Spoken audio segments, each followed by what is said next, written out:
You have been told to love yourself, to accept who you are, to go within and find peace with your nature, and you have tried. You have read the books, done the shadow work, and sat with your discomfort. You have learned to name what you carry, and still, at the end of all that internal work, you walk back out into a world that has no use for what you have become. This is the crisis no one names. Self-acceptance is necessary, but it is not sufficient, because what you are accepting is not just a personality quirk or a sensitive disposition. You are accepting that you were built for a function the culture has replaced, that your capacity to stand between worlds, to perceive what others cannot, to translate the invisible into language, is not needed, and no amount of loving yourself changes that structural reality. This video is about what self-acceptance actually requires when you are shamanic, and the tribe does not want you. Welcome to Power and Myth.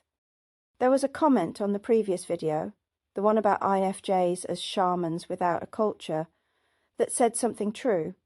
It said the solution is to look within yourself, to love and accept that part of yourself, and that with this acceptance you will vibrate at a level that attracts the right people and repels the wrong ones. It called this a win-win. And there is wisdom in this, real wisdom. The comment recognizes something essential, that the work begins internally, that you cannot wait for external validation to claim what you are. That acceptance of your nature changes how you move through the world. But here is what needs to be said. The self-acceptance required of the INFJ is not ordinary self-acceptance work. It is not learning to love your quirks, or embrace your sensitivity, or stop apologizing for taking up space. Those things matter, but they are not what we are discussing here. The self-acceptance required when you carry shamanic capacity in a post-shamanic world is the acceptance of exile, not exile as punishment. Exile as structural reality. You are accepting that you will never entirely belong, that the way you perceive will always set you apart, that the gift you carry will make you strange to most people, inconvenient to some, and unbearable to a few, and that this will not change, no matter how much you love yourself. This is the hermit's path, the lantern-bearer who withdraws not because they are wounded, though they often are, but because withdrawal is the condition under which the light can be tended. The hermit does not leave the village, hoping the village will one day understand. The hermit leaves because the work requires it, and the work must be done whether the village wants it or not. Self-acceptance in this context means accepting that you were born to do work the culture will not recognize, that your capacity to move between visible and invisible worlds, to absorb what others cannot hold, to see patterns before they manifest, will not make you popular. It will make you necessary in ways people will never acknowledge, and you will have to find a way to be at peace with that. This is not the same as accepting that you are sensitive and need alone time. This is accepting that you are performing a shamanic function in a world that has built algorithms to replace you, and that the replacement is not working, but no one knows how to articulate what is missing. So they will not come looking for you. They will feel the absence and fill it with more screens. The comment spoke about going within, and this is where the conversation must deepen. Because for most people, going within means meditation, journaling, therapy, or retreat. These are good things, necessary things. But for someone carrying shamanic capacity, going within is not self-care. It is dissent. It is the withdrawal into the underworld of your own psyche to face what has been disowned, fragmented, and exiled. It is the terrifying work of reclaiming the parts of yourself you destroyed trying to be acceptable. Shamanic traditions understood this. They had containers for it, rituals, elders who recognized when someone was entering initiation and could say, "You are not going mad, you are being broken open, so something larger can emerge." You do not have that. What you have is the knowledge that the breaking was not random, that the years you spent trying to drown your capacity, to numb it, to make it stop, were not wasted. They were part of the dissent, the dismemberment that shamans have always experienced. But you experienced it alone, and no one told you it was sacred. So when you go within now, you are not just meditating, you are engaging in archaeological work. You are excavating the selves you buried, the ones who perceived too much and were punished for it, the ones who knew things they should not have known and learned to stop speaking, the ones who absorbed others' pain and were told they were making it up. Going within for the INFJ means calling those selves back. This is what the shamanic traditions would call soul retrieval, the reclaiming of the fragments left behind because staying was unbearable. And this is not gentle work, it is not a weekend workshop or a guided meditation, it is the labour of years. But here is the shadow that must be named. The comment suggested that once you accept yourself, you will vibrate at a level that attracts the right people and repels the wrong ones. And there is truth in this. When you stop performing to be acceptable, when you stop shape-shifting to fit, you do filter differently. People who cannot hold your depth will leave. People who recognize what you carry will stay. This is real. But it can also become a trap. Because if you're not careful, this idea becomes a form of spiritual bypassing. It becomes the belief that if people reject you, you must not have accepted yourself enough. That if you are still lonely, you must be vibrating at the wrong frequency. That if the tribe still does not want you, the problem is internal. And this is where the teaching curdles into victim blaming, because sometimes, often, you can do all the internal work.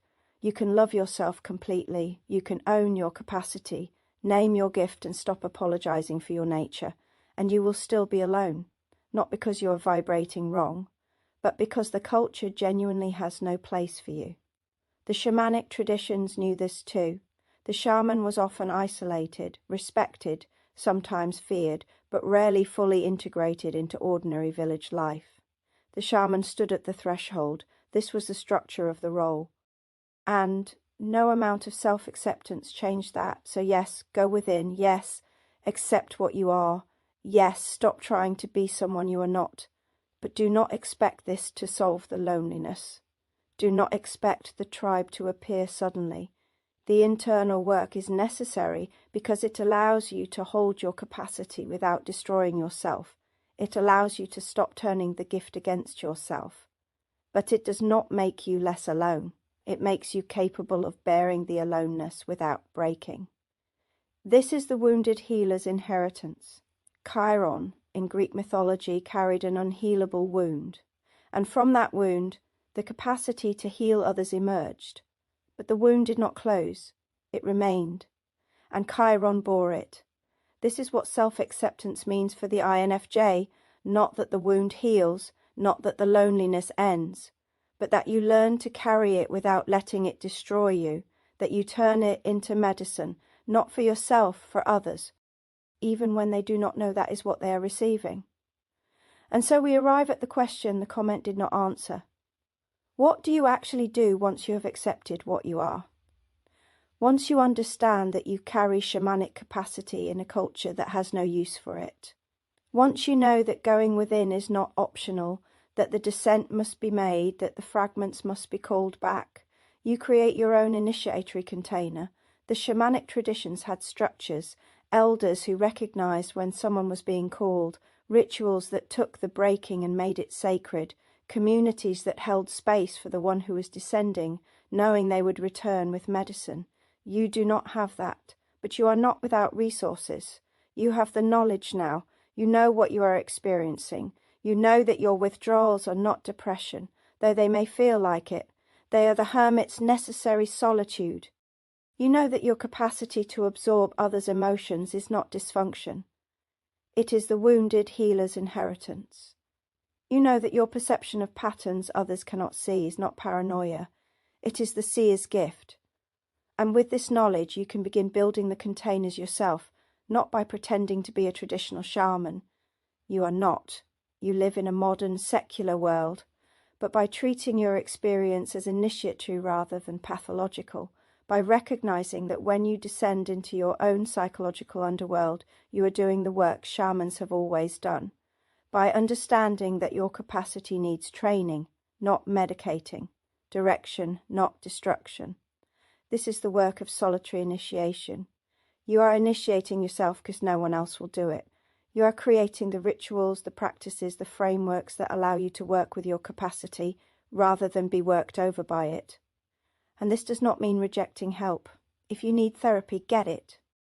If medication allows you to function, take it. But do not mistake management for meaning. The shamanic capacity will not be therapied into non-existence. It is asking for something else. It is asking to be claimed, to be used, to be directed towards something that matters. And here is the unbearable truth. You will do this work alone. You will create your own container. You will initiate yourself. And the culture will still not recognize what you have done. There will be no ceremony marking your emergence, no elder to witness that you survived your dismemberment, no tribe to welcome you back and ask what you learned in the dark. You will simply continue, and the medicine you bring back will reach people in ways you will never see, through words you write that someone reads years later, through presence you offer in a moment that shifts something for someone you will never know moved, through the invisible work of holding space, perceiving clearly, and translating between worlds. The solitary initiation does not end with recognition. It ends with the acceptance that recognition is not why you are doing this. You are doing it because the capacity is real, because the work is real, because somewhere the medicine matters, even if you never know where it lands. This is what power and myth has always been about, not personality content, not tips for managing your sensitivity, but the recognition that you are participating in something ancient, that your struggle is not personal failure, it is archetypal inheritance, and that the path forward is not to keep trying to fit into a world that was not built for you. It is to claim what you are and do the work anyway, not for validation, not for belonging, because it is yours to do. If you recognize yourself in what has been named here, you are not alone in this. Tell me in the comments where this landed. Tell me if you have begun your own solitary initiation, or if you're still trying to find the tribe that will do it for you. Subscribe if you want to keep walking this territory together. You are part of something here. The Power and Myth community is not an audience. It is a gathering of those who know they are living inside a story older than personality psychology. Until next time, find your power, know your myth.